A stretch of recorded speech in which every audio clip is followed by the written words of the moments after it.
Go. Hi, my name oh, Hi, my name is Julie Hayes. I am the spouse of Kevin Smith, the person you guys are here to see.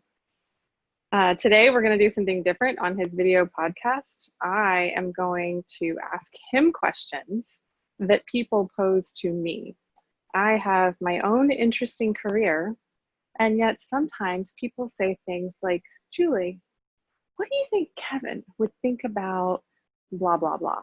And it's a financial question that they ask me, even though I am not a financial advisor. I cannot imagine what happens to people who are married to physicians. They must get really crazy questions.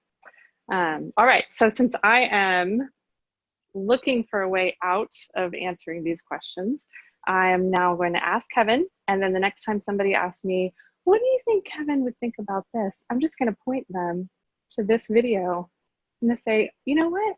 He has an answer, and I'll send you the link. Are you ready, Kevin? Let's get started. Okie dokie. All right. So, what do you think Kevin thinks about the stock market right now? Why is it so high? That's the general Proceed. question. That's the question you Yeah, get. that's the question I get. People are chit-chatting away, and then they're like, so the stock market, it's crazy high, huh? Or it's not crazy low. We're in a global pandemic, and it responded in a way that seems like, should have happened. They went down a lot, and now it's back up, and people want to know why that is, and they ask me what you think. So, Yes. what do you think? We as in people, humans, are are wired to condense really complicated stuff into a simple story that we can then tell ourselves and feel good about. Unfortunately, with the stock market, it's impossible. It doesn't work that way. There's not one simple explanation for why the market is up or down that if we tell will be remotely accurate. And really, we're just making ourselves feel better, so it's not that useful. So I know that's really disappointing answer, but it is the reality. Instead, the stock market is a giant expectations machine. It takes the aggregate combination of everybody's expectations and it puts it into a number, which is the current value of the stock market. And it seems that right now, the aggregate of all investor opinions is really optimistic. That's why the price is so high, because investors are not pricing in some sort of prolonged lack of demand for many years to come. It seems to be that the consensus opinion is that we're going to bounce back. And the reality is we kind of are in a lot of ways. Retail sales are not doing that poorly. Like there's a lot that's already coming back. So yeah, it feels weird to have the stock market basically where it was a year ago when there was no pandemic. But these things are never going to make good sense, and that's why investing is hard. So the optimism of investors, that's super interesting to me because when you read the media, it doesn't seem like there's a lot of really optimistic news out there. But what you're telling me is, let's talk more about investors. Who are investors? It's anybody with money in the stock market, right? That's what I mean. It is everybody who has money in the stock market, and they are expressing their opinion about the future in terms of what they're willing to pay for a share of stock. And in combination, all those decisions together give you the index that everybody references, whether it's the S&P 500 or the Dow Jones. And you're right, there isn't a lot of positivity in the news because positivity does not sell. It does not get clicks. It doesn't get viewers. There's no marketplace for positive news really to speak of. And I know that sounds about a little cynical, but I think by now we can observe that that's pretty much the case. Interesting. Thank you, sir. All Next right. question. I have another one for you. Um, what does Kevin think about oil prices? What do I think about oil prices? Well, the prices are extraordinarily low at the moment. That's one observation.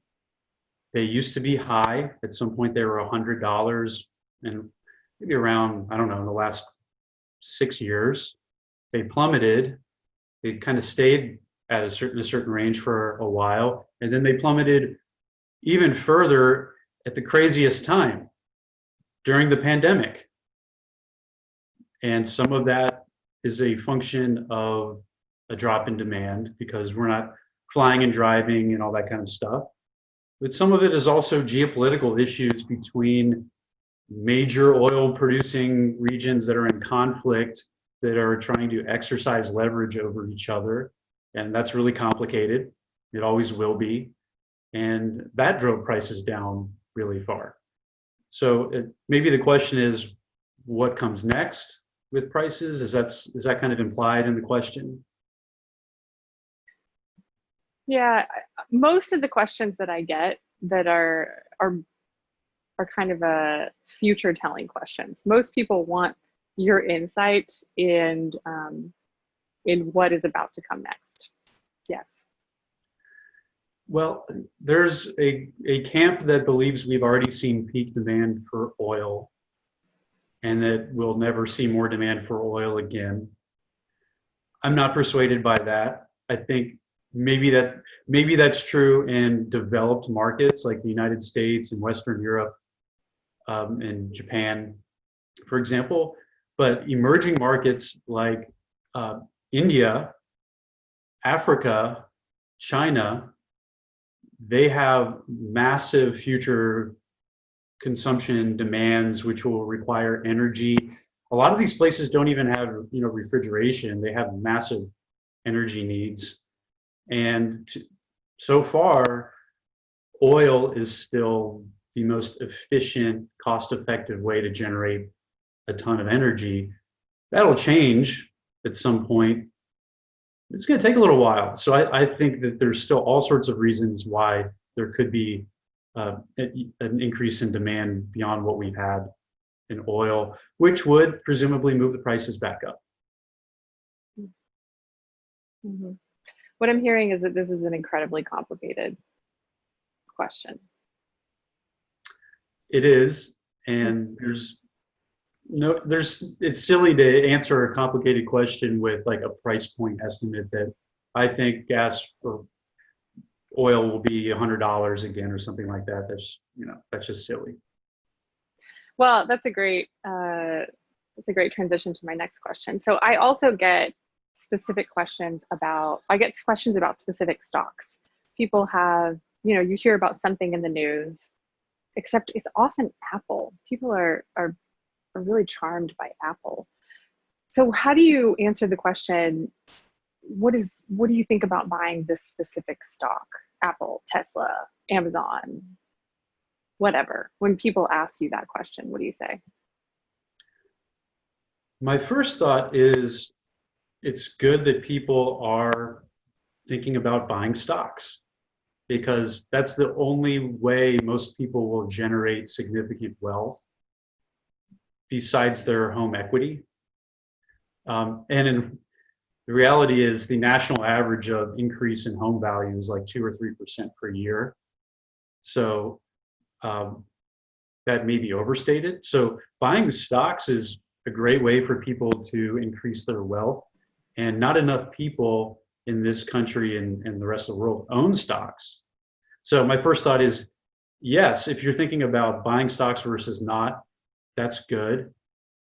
And if people are more inclined to buy stocks and stuff that they like, and that'll get them investing, that's fine. That makes sense. But in terms of should they buy Apple versus Spotify versus some other interesting company, the answer is probably just buy the index. Buy all of the stocks. And if you want to have a little extra of this one or that one, knock yourself out. But if you put everything into one stock, it's just foolish. The index tends to outperform anybody trying to pick a handful of stocks. It makes us all look silly in the end. So have a little fun, but not at the detriment of your family's well-being. So interestingly, if you buy 10 or 12 stocks, you're fairly thoroughly diversified. That's like the minimum requirement for a meaningfully diversified portfolio. Just 10 or 12 stocks that are hopefully not all in the same industry.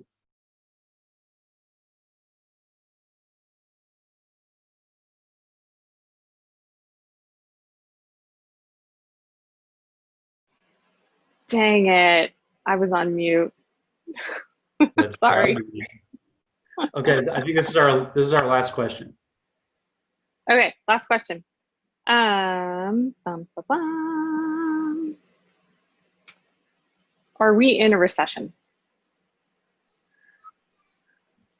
The recession, there's multiple definitions for a recession. There's a stock market recession, which is, I want to say, it's like, and there's no strict rule here, but it's something like a stock market decline of 20% inside a year or 6-month window, something like that. Just like a bad stock market event, which we did have. So you could call that a recession. And then there's another definition, which is more of an economic definition, which is 2 consecutive quarters of a decline in GDP, gross domestic product. So that takes a little more time to figure out if we're in a recession. Seems like we'll probably have at least 1 quarter of a decline, maybe 2. Seems plausible that we're in a technical definition of a recession. But what's interesting about recessions is you don't really know if you're in one until you're really deep into it or maybe out of it. And you usually don't know if you're out of a recession until well later either. So another thing is, like, it doesn't matter that much to know if we're in a recession just by label at any point in time. I don't really think it does. Just something to talk about. But what's more important is, are prices attractive if I'm an investor? And if they are, I want to buy more. And that usually means a recession-like situation. So do you feel like the word recession would change the optimism that investors feel? I mean, we talked about that at the beginning, that investors as a whole are optimistic, and that might be fueling the prices on the stock market. But what if the word recession gets flashed around and then people think, uh-oh, yeek? I don't know. I mean, I'm sure it feels like we're in a recession. We're probably in one. And meanwhile, investors are clearly optimistic. Just look at the prices. So if there was ever a time where people thought they were in a recession, it would probably be something like a global pandemic.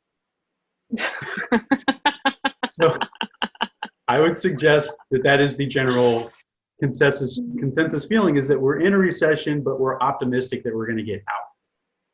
If I had to sum up. Yeah. All right. So we should really just be looking to the stock market for our good news. We'll just look at that number, and we'll just make the world seem a little sunnier. Yeah, that doesn't mean that we're all right, by the way. It just means that we're optimistic and we don't perceive a high level of risk. So that could turn out to be wrong once we learn new stuff, because prices move on new information. By definition, it's information we don't have yet, and then we adjust. I feel like this has all been wildly unsatisfying in terms of my answers. Well, it's because you're such a realist. You're always very clear that it's complicated and it can go lots of different ways, and you're never gonna like be that jazzy guy. It's like, yeah, it's a recession, and get everybody pumped up. I can add hand waving. to my commentary. Well, thank you for the questions. Welcome. I hope this is helpful, and as you receive more questions from your friends and colleagues, maybe we can do this again. Yes, let's. Goodbye. Goodbye.